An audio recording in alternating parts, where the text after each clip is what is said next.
Olá, boa tarde. Hoje nós temos mais do que motivos para comemorarmos a data importante que se faz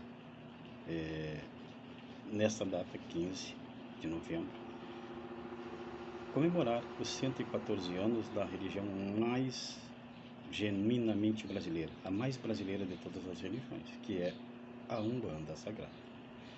Umbanda Sagrada, que tem como seu marco inicial, e a história nos relata, com base na dia 15 de novembro do ano de 1908, como data da fundação desta religião, que nós chamamos denominada Umbanda.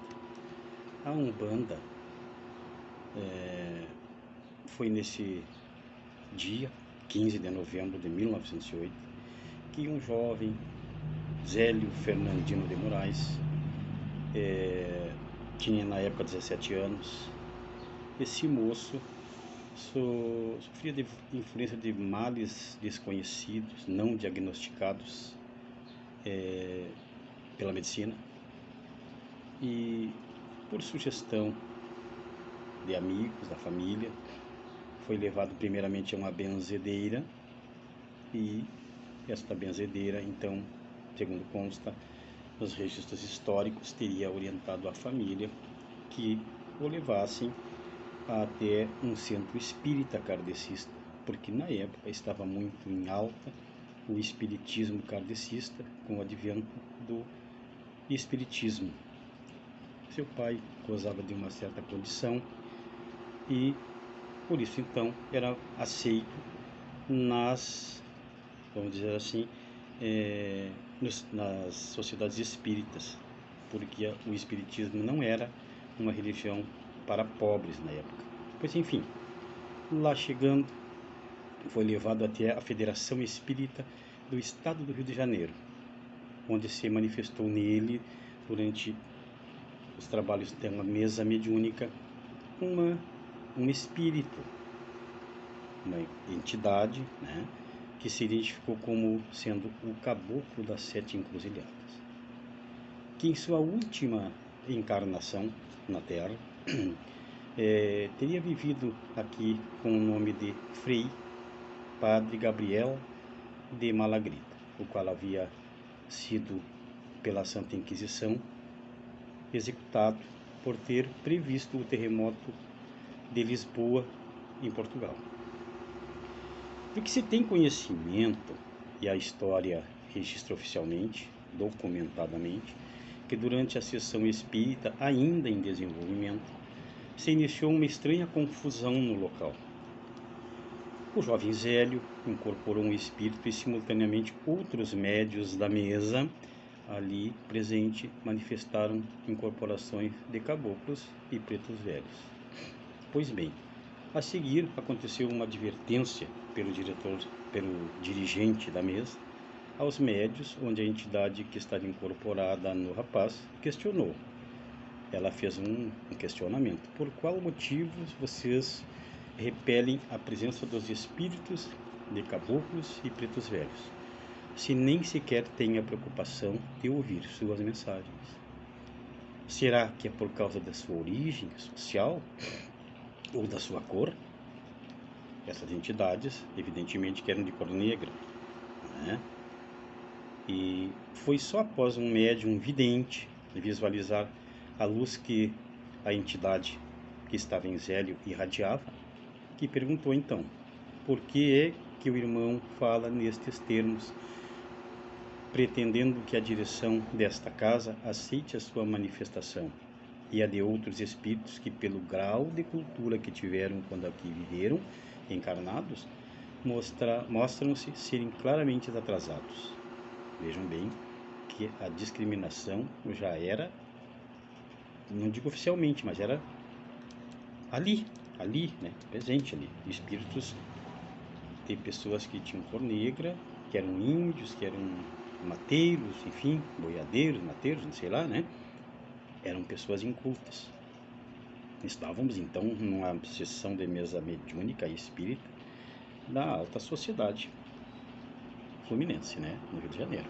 Pois bem, e me diga por que fala assim desse jeito, se estou vendo que me comunico neste momento com um jesuíta, e se sua veste de cor branca reflete uma aura de luz, e por favor, me diga qual o seu nome, meu irmão, disse então o médium dirigente da mesa, o vidente, melhor dizendo, o vidente, né?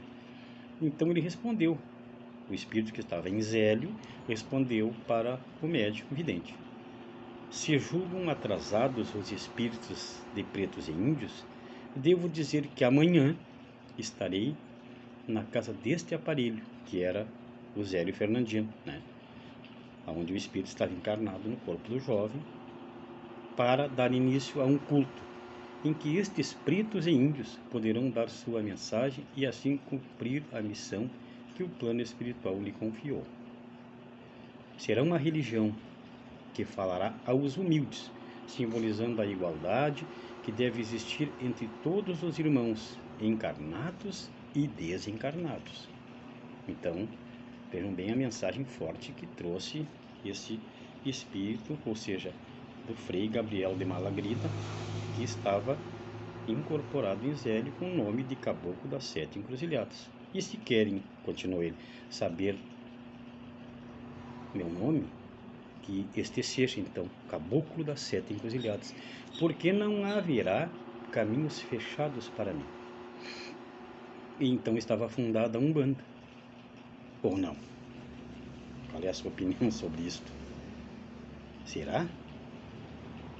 No outro dia, então, na casa onde residia o Zélio Fernandino de Moraes, uma grande multidão se acotovelou, se amontou, compareceu, estavam lá.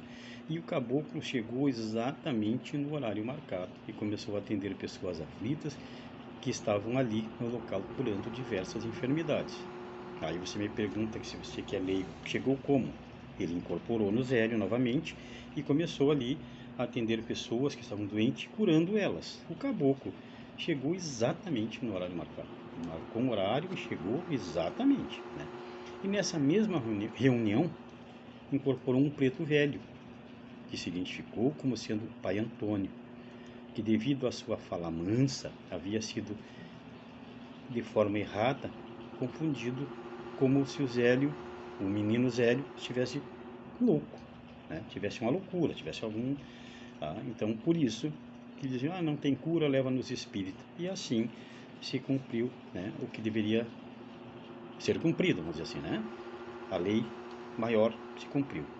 Prosseguiu se comunicando e falando outras palavras que representavam a sua humildade. Isso tudo durante essa sessão em que ele havia previamente marcado e que aconteceu na casa do Zélio, com o Zélio incorporando e os espíritos, né? Uma pessoa presente na reunião indagou ao pai Antônio se ele sentia falta de alguma coisa do tempo que ele tinha vivido aqui na Terra, na vida anterior. E o espírito então respondeu: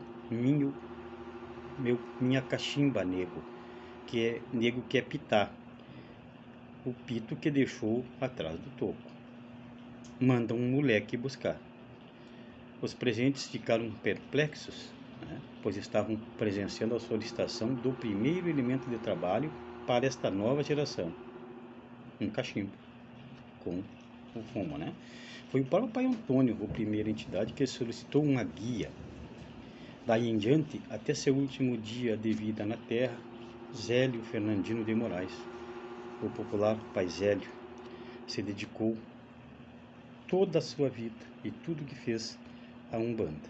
Por isso, essa pequena explanação, eu sei que para muitos dos senhores e senhoras que são sacerdotes da religião não precisa, mas eu como teólogo, além de ser um médico, sou teólogo, né? Sou bacharel em teologia, também fiz a jornada teológica com o sacerdote Alexandre Comino e o sacerdote Rodrigo Queiroz. Então, esses conhecimentos, eu não posso falar em nome deles, mas falo em meu nome, com a autoridade que tenho, do meu bacharelado em teologia e dos cursos que fiz, e do médium que sou, do terapeuta holístico que sou. Então, posso falar, dizer para os senhores e senhoras que não sabem da história, que ela é assim, documentada, registrada em farta literatura nos livros que estão por aí, espalhados mundo afora. O Brasil tem muitos livros, em muitas livrarias, que eu não falaria o nome de nenhuma aqui para não estar fazendo propaganda, não sou pago para isso, né? Mas hoje, então, se comemora 114 anos deste feito. Por isto, de lá para cá, a Umbanda teve mas muitos percalços, teve grandes avanços, teve histórias incríveis, boas, teve também declínio, né? Até os anos 70, 80, a Umbanda, até a entrada assim da década de 80, a Umbanda era muito grande. Eu e meus irmãos podemos dizer até que literalmente nascemos praticamente num centro de Umbanda, porque quando éramos crianças lá na cidade de Alegrete, no lado assim da nossa casa, quase que junto, convivíamos com umbandistas da época, da Umbanda Semiromba, hoje já falecidos, né, que também não teria por que não revelar o nome, mas não vejo motivo para isso, né. Isso estamos falando do ano de 65, 1965, 66, vocês imaginem se faz alguns anos, não é? Nós tivemos esta experiência, meu pai e minha mãe, também já desencarnados, minha avó, meu avô, participavam, meus tios participavam da Umbanda, e eu tenho uma vaga lembrança da gente, eu e meus irmãos, naquela época, a gente vivia o período da ditadura militar.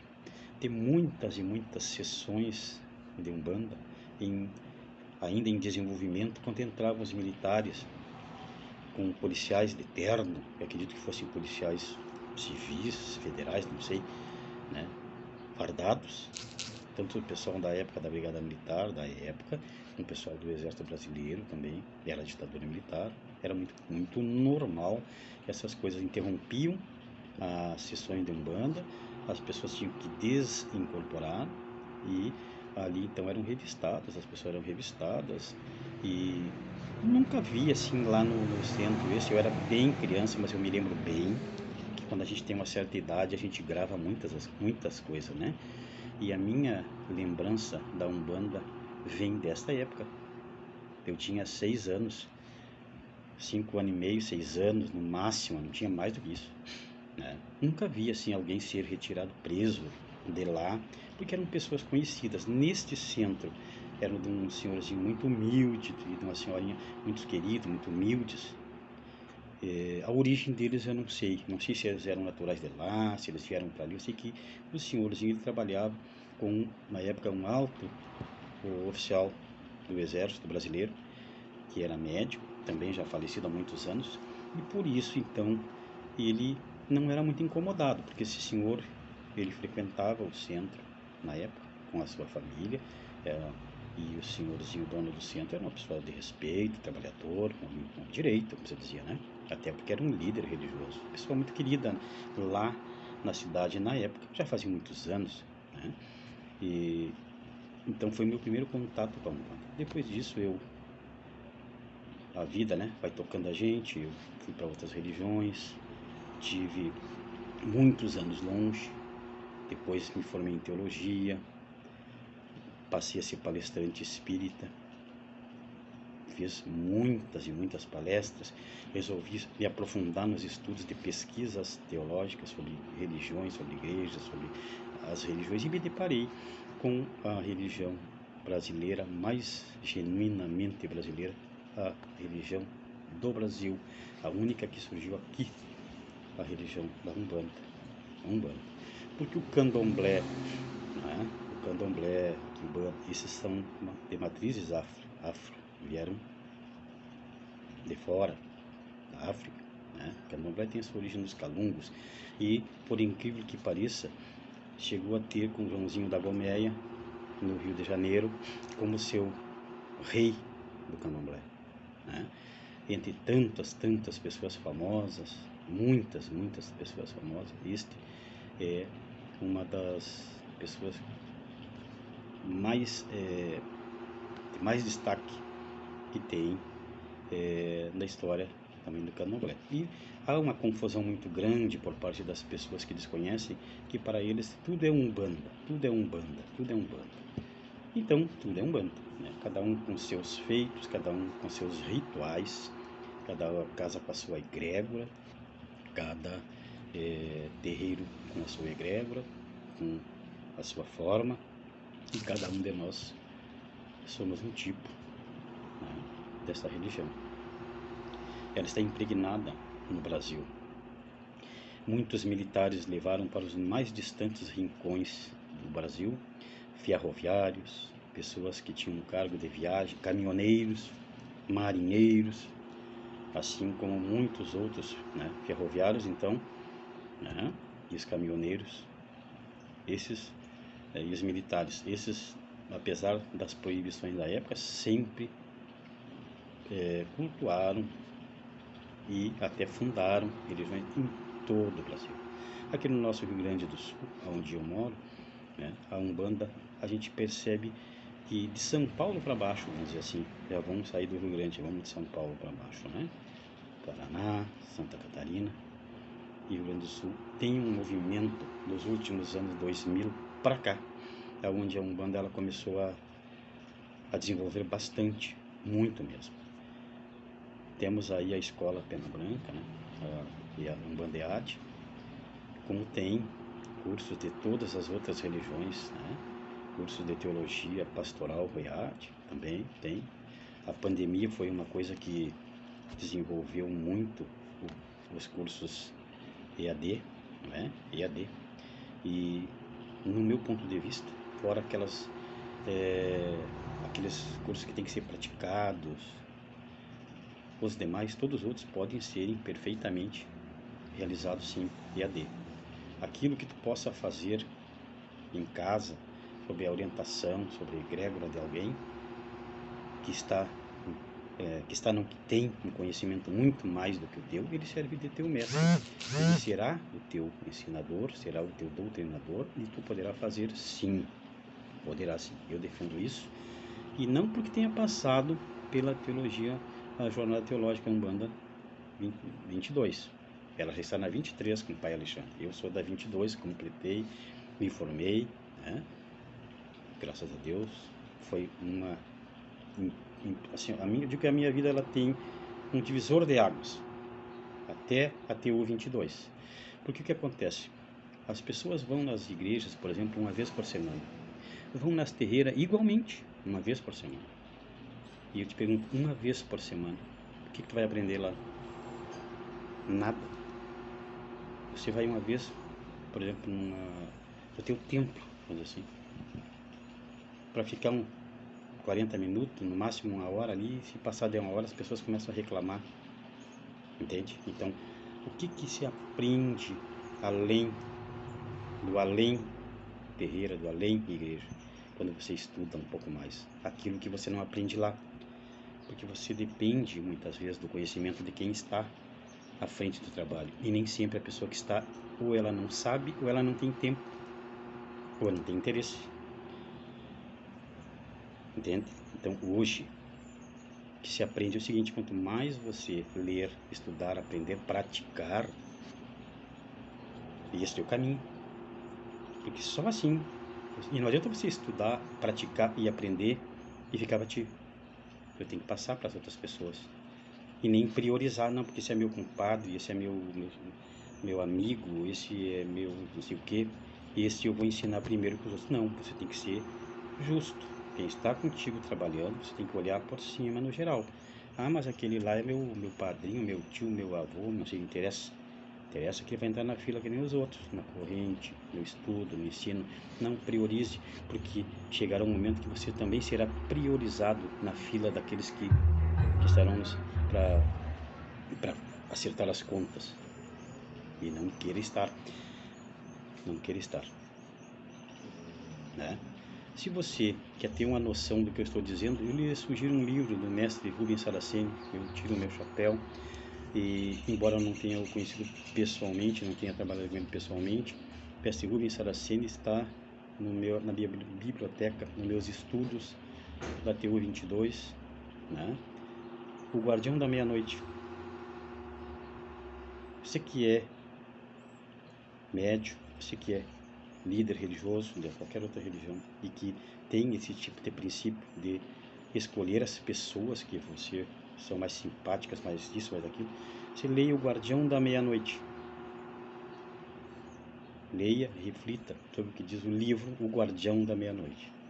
É o livro que eu encerro. É uma forma de dar minha contribuição nesse dia. Salve a Umbanda brasileira, salve seus 114 anos, bem vividos, bem batalhado, trabalhado, e esta ascensão que está tendo a Umbanda nesses período de pandemia, nos últimos anos, vamos dizer assim, né? Foi porque realmente ela tem a aquiescência dos espíritos que margeiam e que guardam a terra, em especial a pátria verde e amarela. Não pode ser de outra forma. A Umbanda é uma religião genuinamente brasileira. Ela foi determinada pela espiritualidade para que surgisse no Brasil através de um menino de 17 anos, para que faça toda essa trajetória, todo esse caminho, e resistiu, e tem resistido até o dia de hoje. Por isso, meus amigos, minhas amigas, se você conhece Umbanda, não confunda, nós estamos falando de Umbanda, tá? Não fale sem conhecer, não discrimine sem primeiro fazer uma visita, porque durante todos esses 114 anos, eu lhe diria que no mínimo por 100 anos, a Umbanda lutou contra a discriminação, porque as denominações religiosas dominantes tinham medo de que a Umbanda crescesse demais e que acabasse retirando seus membros, seus fiéis, e por isso então deturpava, dizendo que a Umbanda era uma religião do diabo, que a religião era uma religião de demônios, que isso e aquilo. Mentira, é mentira. Muitas pessoas hoje estão queimando lá por terem mentido, enganado seus seguidores, seus fiéis, né? Mentindo. A Umbanda não é religião de diabo, a Umbanda não é religião de demônio. E se você não conhece, não fale mal. Procure conhecer, saber o que a Umbanda faz, o que a Umbanda é. E não quando você enxergar um animal sacrificado numa esquina, você dizer, aí os umbandistas. Não é umbandista. Se você pensa assim, você não sabe o que está dizendo. E quando a gente não sabe, a melhor coisa que a gente faz é não se expressar, não dizer bobagens, tá? É isso. Essa é a nossa Umbanda brasileira, religião amada pelo seu povo. E posso dizer,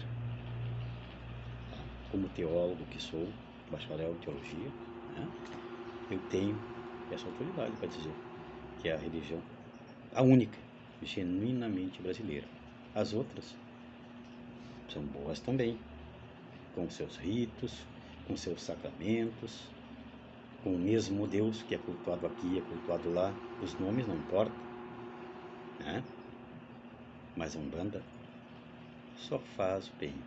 Olha a frase do Caboclo das Sete Encruzilhadas: com aqueles que sabem, aprenderemos, e os que não sabem, ensinaremos. Essa é a missão da Umbanda. Quem sabe, ensina. Quem não sabe, ensinaremos. É lindo, né? Então é isso, tá? Parabéns à Umbanda pela 114 anos e que cada vez continue mais brilhando no solo brasileiro. Eu, quando ainda estudando a Teor 22, tive a grata satisfação de, nas reuniões, aquelas ao vivo, com o mestre Alexandre Comino e também com o mestre Rodrigo, de interagir com religiosos de muitos lugares do mundo. Muitos, que agora até nem me lembro. assim os seus nomes, porque eram muitos, mas França, Inglaterra, Argentina, Portugal, Estados Unidos, enfim, Espanha, esses países aqui perto, Uruguai, muitos. Isso nos leva a crer e nos faz encher o coração de alegria por saber que esses ensinamentos, essas ondas vibratórias, estão sendo muito bem acolhidas pela espiritualidade como um todo. Que bom! Como quem sabe, Pai Alexandre Comino, Pai Rodrigo, aprenderemos. E com quem não sabe, agora nós ensinaremos. Obrigado pela sua paciência. Beijo no seu coração. Que Deus, Oxum, Olorum, Oxalá, Jesus Cristo, Mãe Santíssima, proteja todos nós. Axé, Arro, Saravá, Namastê, Aleluia, Amém. Parabéns, Umbanda Sagrada.